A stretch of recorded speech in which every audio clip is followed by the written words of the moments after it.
खौफनाक जंगल से लोग परेशान।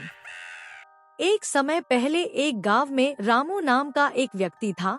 वह एक साधारण किसान था। वह दिन भर अपने खेतों में काम किया करता और शाम होते अपने घर आ जाता। रामू का रोज का काम होता, वह सुबह अपने खेत चले जाता और शाम होते ही अपने घर आ जाता। उसके घर में एक पत्नी और 2 बच्चे और उसकी माँ थी। एक दिन जब रामू अपने खेतों में जा रहा होता है, तभी वह अपने गांव में लोगों को बातें करते हुए सुनता है। उसके गांव के पास एक जंगल में एक खौफनाक भूत रहता है, जो इंसान को खा जाता है। गांव वालों का कहना था कि रोज वह भूत किसी न किसी को गांव से इंसान को उठाकर ले जाता और खा जाता।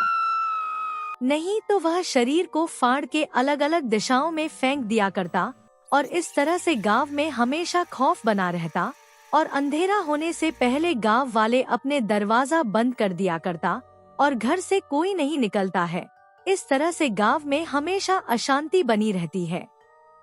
रामू को इस बात का विश्वास नहीं था और उसने यह निर्णय लिया कि वह जंगल में जाकर देखेगा कि सचमुच भूत है या सिर्फ गांव वाले बातें करते हैं।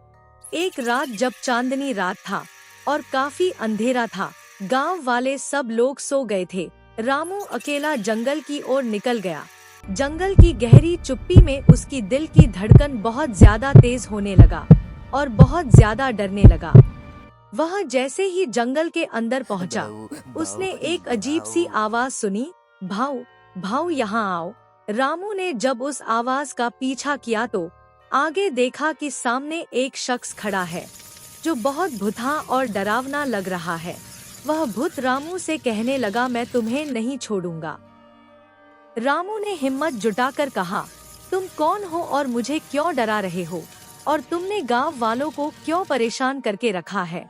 कोई भी इस जंगल में आने से डरता है, आखिर कौन हो तुम?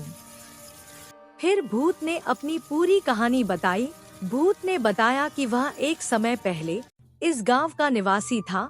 वह भी अपने दोस्तों यारों के साथ हमेशा घूमा करता, एंजॉय करता और इस गांव में हमेशा सुख शांति से रहते थे। भूत ने बताया कि जब हमारे गांव में झगड़ा हो रहा था तो उस झगड़ा के बीच में इसकी जान चली गई और इस तरह से मैं इस जंगल में हमेशा भटकते रहता हूँ और गांव वालों को परेशान करता हूँ। भूत पूरी तरह से परेशान था और वह शांति पाना चाहता था और वह लोगों को इसलिए उठाया करता था। रामू यहाँ सारी बातें सुनकर समझ गया कि यह भूत बदला और शांति चाहता है। रामू को डर तो लग रहा था क्योंकि वह जंगल में अकेला था। साथ रामू समझ गया कि मुझे डराने की कोशिश भी कर रहा है। रामू ने बहादुरी से कहा, तुम अगर शांति चाहते हो और मेरी मदद चाहते हो तो पहले तुम शांति रखो और जो भी हुआ उसे भूल जाओ। तुम्हारे साथ गलत तो हुआ है, लेकिन जो हुआ उसे वापस नहीं लाया जा सकता। भूत ने रामू की सारी बातें सुनी और उसकी आंखों में आंसू आ गया। फिर भूत कहता है कि तुम सही कहते हो, जो हुआ अचानक हुआ, मेरी गलती थी जो मैं झगड़ा में चले गया और मेरी जान चली गई। तुम सही कहते हो, मुझे शांति चाहिए, प्लीज मुझे शांति दिला दो। फिर रामू ने उसकी तरफ देखा और भगवान जी का जाप करने लगा और इस तरह से भूत को शांति मिला और सीधा ऊपर की ओर जाने लगा। और रामू ने यहाँ सारी बातें अपने गांव वालों को बता दिया।